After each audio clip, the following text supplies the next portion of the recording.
À l'orée du désert égyptien, sous le soleil brûlant et le poids des chaînes, une nation crie en silence.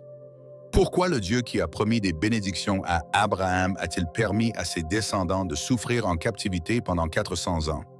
S'agit-il d'une négligence divine ou d'un plan méticuleux qui dépasse notre entendement? Aujourd'hui, nous nous plongeons dans cette histoire de douleur et de rédemption, cherchant à comprendre les voies insondables du Créateur. Les souffrances du peuple hébreu en Égypte soulèvent d'inévitables questions.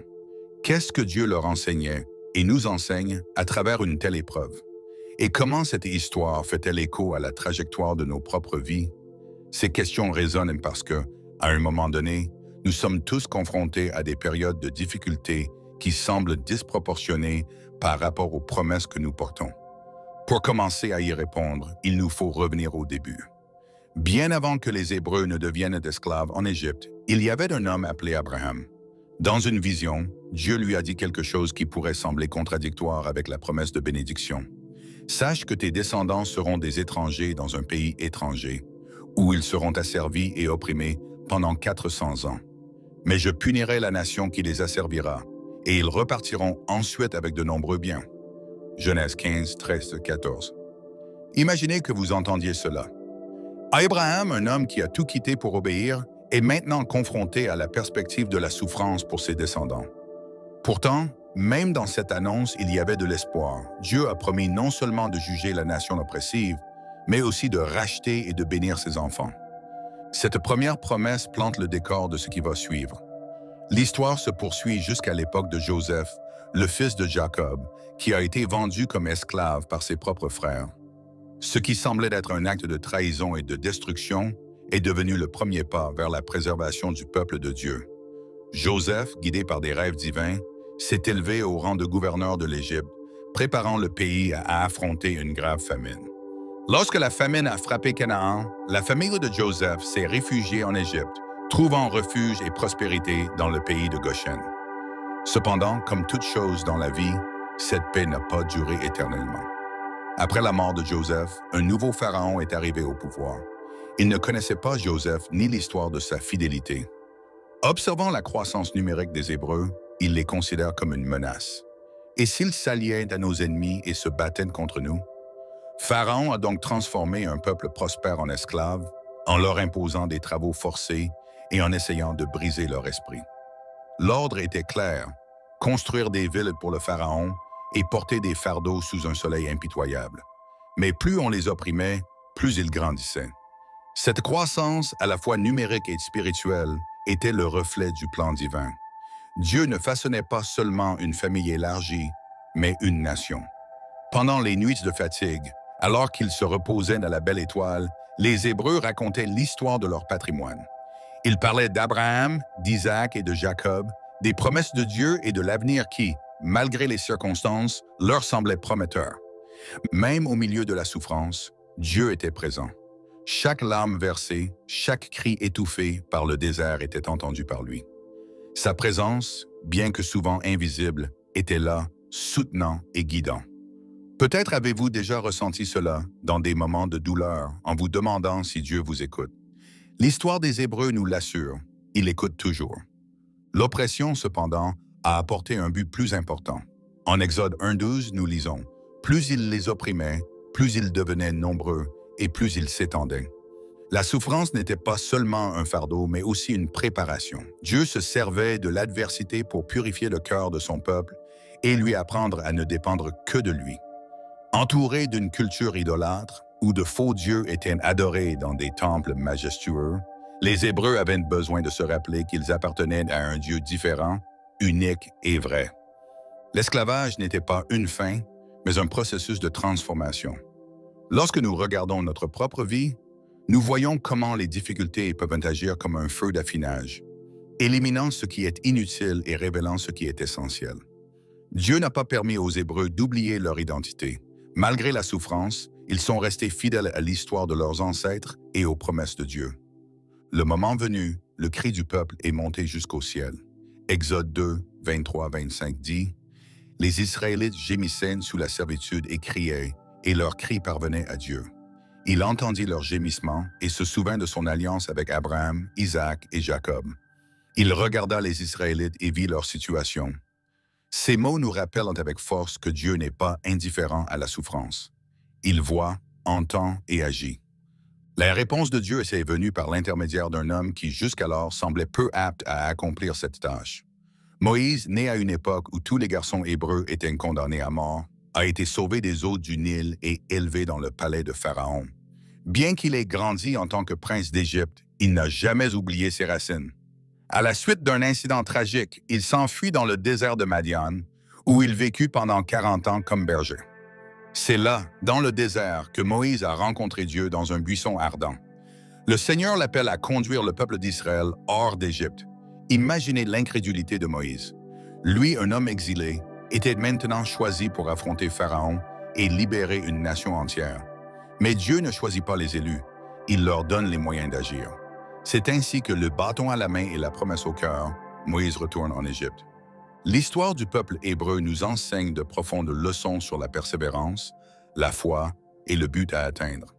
Les souffrances auxquelles ils ont été confrontés n'ont pas été vaines. Elle les a façonnés, les a unis et les a préparés au grand dessein de Dieu. De la même manière, nos moments de douleur peuvent être des outils dans les mains du Créateur, nous façonnant pour quelque chose de plus grand que ce que nous pouvons imaginer. Ce n'est que la surface de cet incroyable récit. La question qui demeure est la suivante. Comment Dieu a-t-il révélé sa gloire au milieu de ces ténèbres? Comment le libérateur Moïse, un homme avec des défauts et des limites, a-t-il sorti son peuple de l'oppression? Et surtout, que pouvons-nous en apprendre pour notre propre vie? Les réponses sont plus proches que nous ne le pensons. Le voyage de Moïse pour affronter Pharaon n'était pas seulement une démonstration de courage, mais aussi une leçon de persévérance face à l'impossible. À son retour en Égypte, Moïse n'avait ni armée ni arme. Il n'a que la promesse de Dieu et un bâton. Comment un homme simple a-t-il pu persuader le dirigeant de l'une des plus puissantes civilisations du monde de libérer un peuple entier? Cette question se pose lorsque nous suivons les premiers pas de Moïse en tant que leader choisi par Dieu. Lorsque Moïse se présente à Pharaon, son message est clair et direct.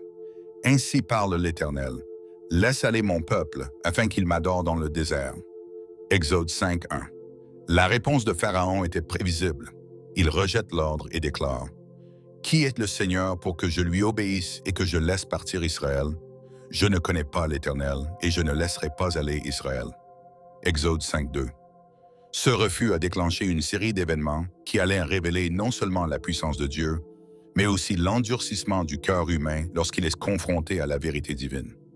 Les plaies qui ont suivi n'étaient pas de simples catastrophes naturelles. Chacune était un message direct de Dieu, défiant les dieux égyptiens et révélant leur incapacité à protéger leur peuple. Le Nil, considéré comme sacré et essentiel à la vie en Égypte, a été transformé en sang, démontrant ainsi que le contrôle de la création appartient à Dieu. Les grenouilles, qui symbolisent la fertilité et la vie, envahissent le pays en si grand nombre qu'elles deviennent un fléau. Les Égyptiens, qui se fiaient à leurs rituels et à leurs dieux, ont vu la nature se retourner contre eux d'une manière qui échappait à leur contrôle. Chaque fléau apporte une leçon. Dieu ne se contente pas de délivrer Israël, il montre clairement à l'Égypte et au monde que son autorité est suprême. Comment réagiriez-vous en voyant la création obéir aux ordres de Dieu d'une manière aussi directe?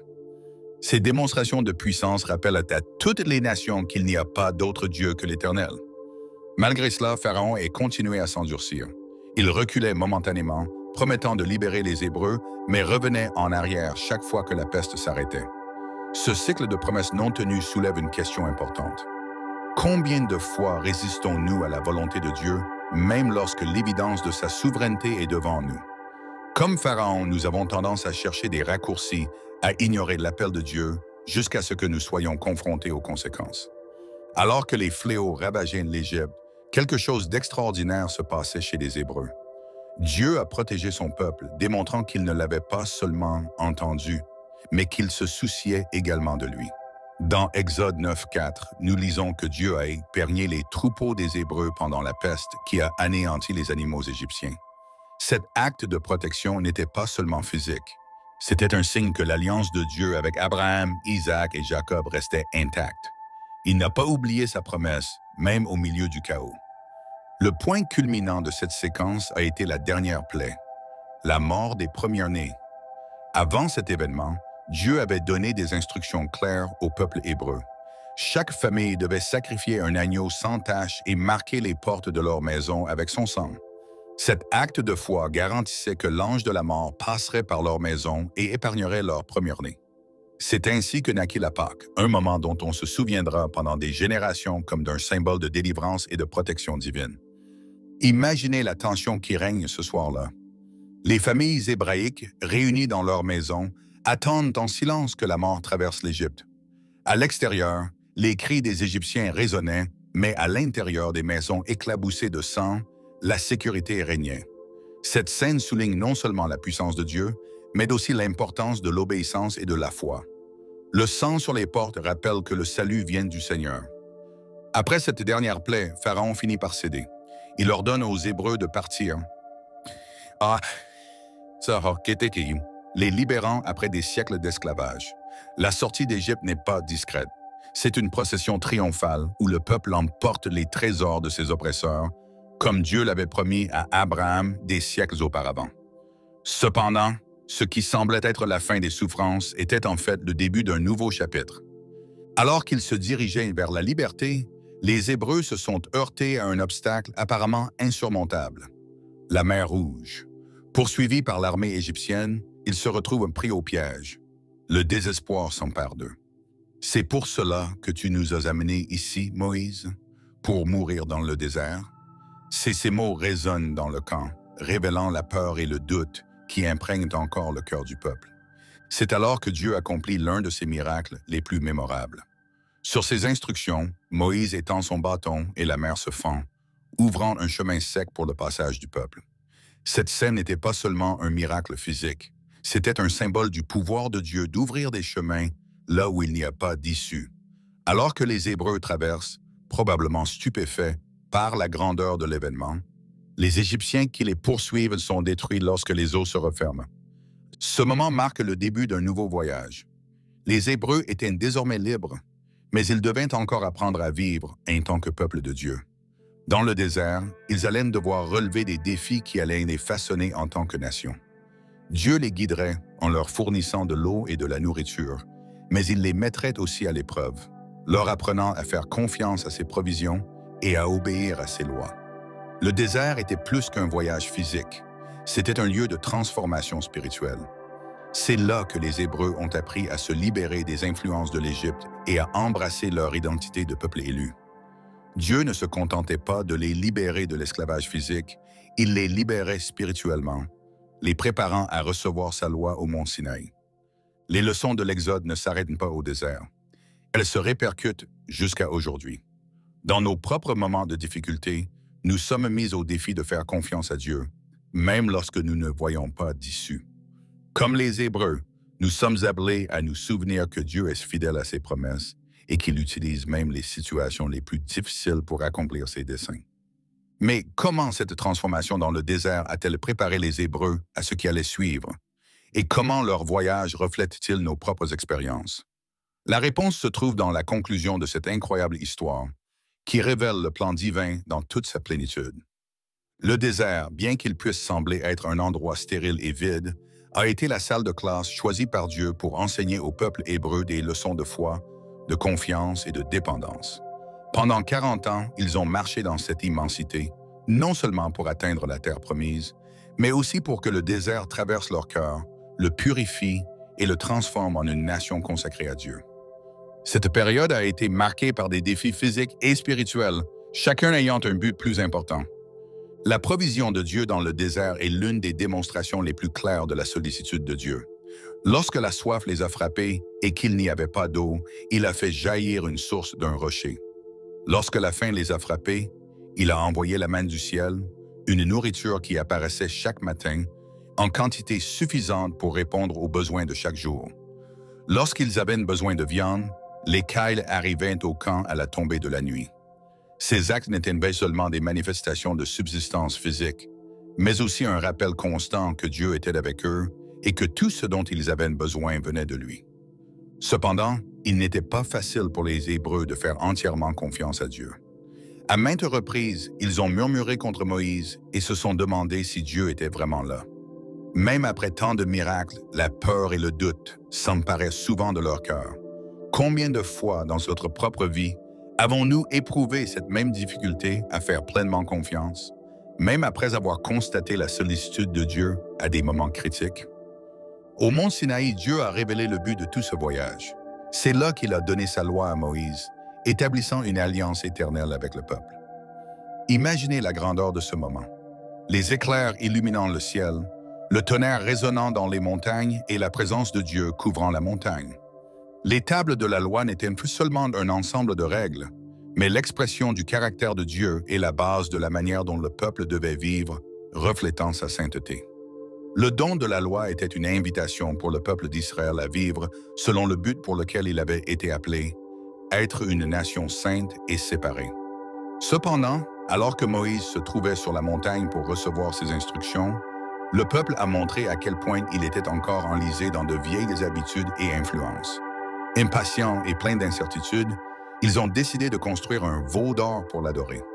Cet acte d'idolâtrie montrait que, bien qu'ils aient été physiquement libérés de l'Égypte, ils portaient encore des vestiges spirituels de la culture oppressive. Ce fut un moment de grand échec, mais aussi une leçon importante. La libération physique ne suffit pas sans une transformation intérieure.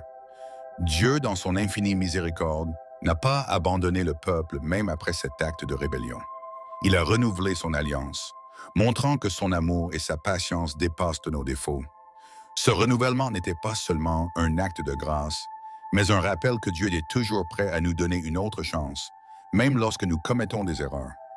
Combien de fois dans notre vie avons-nous besoin d'un nouveau départ, d'une nouvelle occasion de nous aligner sur le dessein de Dieu? Le désert était plus qu'un voyage, c'était une période d'apprentissage intense. Dieu enseignait aux Hébreux à dépendre totalement de lui. Dans cette région inhospitalière, il n'y avait pas assez de ressources naturelles pour subvenir à leurs besoins, et tout ce dont ils avaient besoin leur était fourni directement par le Seigneur. Cette dépendance leur a appris à vivre un jour à la fois, en faisant confiance à Dieu pour subvenir à leurs besoins. Chaque matin, en ramassant la manne, ils se rappelaient qu'ils ne pouvaient ni accumuler ni compter sur leurs propres forces, mais seulement sur le Dieu qui les guidait. Lorsqu'ils ont finalement atteint les rives de la terre promise, ils se sont trouvés face à un moment décisif. Dieu a été fidèle à chaque étape du voyage, mais c'est maintenant au peuple de faire confiance à nouveau. Josué et Caleb, 2 des 12 espions envoyés pour explorer le pays, ont rapporté des rapports pleins d'espoir, affirmant que le pays était bon et qu'avec l'aide de Dieu, ils pourraient le conquérir. Cependant, la plupart des espions ont rapporté un rapport pessimiste, soulignant les défis et répandant la peur parmi le peuple. Cette peur a donné lieu à une autre grande leçon.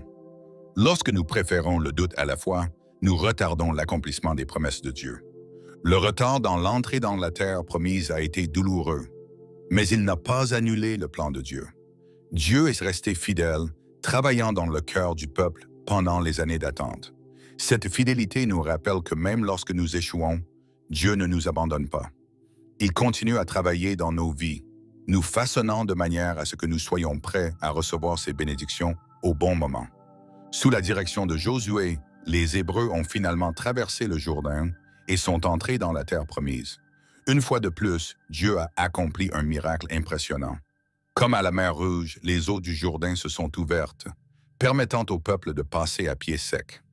Cet événement n'était pas seulement une traversée, c'était une déclaration que le Dieu qui avait commencé la bonne œuvre était fidèle pour l'achever. En posant le pied sur la terre promise, les Hébreux ont commencé à réaliser que toutes les difficultés auxquelles ils étaient confrontés faisaient une partie du grand plan de Dieu. La terre promise n'était pas seulement une destination physique, mais aussi une destination spirituelle. C'était un lieu où ils seraient appelés à vivre comme une nation sainte, reflétant le caractère de Dieu dans le monde qui les entourait. Chaque épreuve du désert avait servi à les façonner, à les unir en tant que peuple doté d'une identité claire et d'un but divin. Cette transformation était essentielle pour qu'ils soient prêts à remplir la mission que Dieu leur avait confiée. Cette histoire résonne puissamment dans nos vies aujourd'hui. Comme les Hébreux, nous sommes confrontés à nos propres déserts, à des moments d'incertitude, à des épreuves et à des défis. Mais leur histoire nous rappelle que même dans le désert, Dieu est présent. Il guide, pourvoit et façonne nos cœurs afin que nous puissions réaliser les plans qu'il a pour nous. Combien de fois dans notre vie sommes-nous confrontés à des situations qui semblent impossibles? Mais à la fin, nous nous rendons compte que Dieu travaillait dans les moindres détails. En outre, le parcours du peuple hébreu nous incite à réfléchir à la manière dont nous répondons aux promesses de Dieu. Faisons-nous confiance à sa fidélité, même lorsque le chemin semble difficile? Sommes-nous prêts à suivre sa direction, même si nous n'en comprenons pas le but? Cette histoire nous invite à remettre nos peurs, nos doutes et nos insécurités entre les mains de Dieu, confiant qu'il a un plan parfait. Si ce message a touché votre cœur, je vous invite à aimer cette vidéo. Partagez cette histoire avec ceux que vous aimez, afin que davantage de personnes soient inspirées par la fidélité de Dieu. Et si vous n'êtes pas encore abonné, abonnez-vous à la chaîne et activez les notifications pour suivre d'autres contenus comme celui-ci. Que Dieu bénisse votre vie et vous guide à chaque étape de votre voyage. Rendez-vous dans la prochaine vidéo.